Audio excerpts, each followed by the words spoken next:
Jacksonville, Florida. Pilots of a chartered jet that ran into a river at a Florida military base made a last-minute change to the runway where they would make a landing, a federal investigator said Sunday.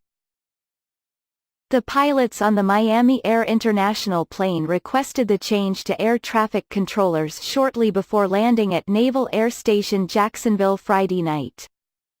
The 9,000-foot-long runway where the Boeing 737 landed was essentially limited to 7,800 feet since there was a wire barrier set up to recover Navy aircraft in instances they couldn't land on a carrier during training, said Bruce Landsberg, vice chairman of the National Transportation Safety Board.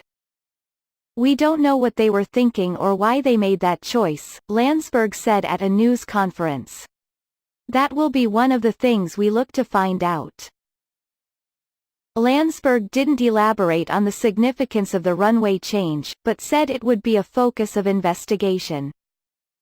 NTSB investigators said they hope a cockpit voice recorder helps them answer that question, but they have been unable to recover it yet since the part of the plane where it's located is still underwater in the St. Johns River.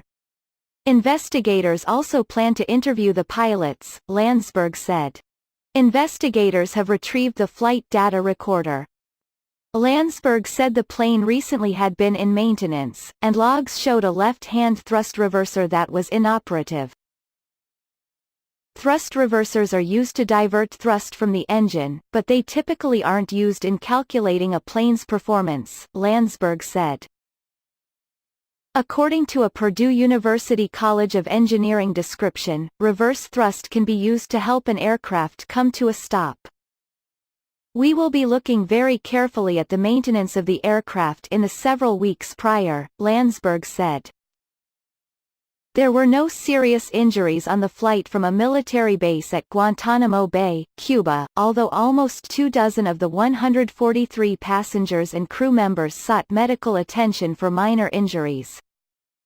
Capt. Michael Connor, the base's commanding officer, said all passengers had left the base Sunday on their way to their scheduled destinations. Some aircraft will be allowed to depart the base and be relocated so that pilots can continue with their training, but Naval Air Station Jacksonville will essentially be closed until the plane is removed from the river, Connor said. The NTSB investigators are still deciding whether to relocate the plane off the base, which would require the use of a barge. "How the aircraft is positioned now certainly gives you limitations on a good thorough assessment," said NTSB investigator John Lovell.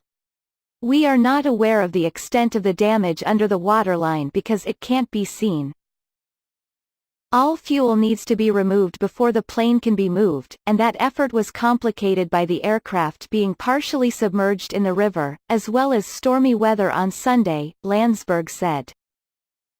Officials said they didn't know how many gallons of fuel have spilled into the river, but engineers were using booms to contain the fuel and skimmers to vacuum up contaminants. Divers on Sunday were sent into the plane's cargo area to search and remove a few pets that they had been unable to be rescued because of safety concerns. The investigators didn't say outright whether the animals were dead, but the pets would have been submerged for almost 2 days. Cell phone video from passenger Darwin Silva captured the immediate, uncertain moments after the chartered jet landed. A passenger shouted, "Watch out!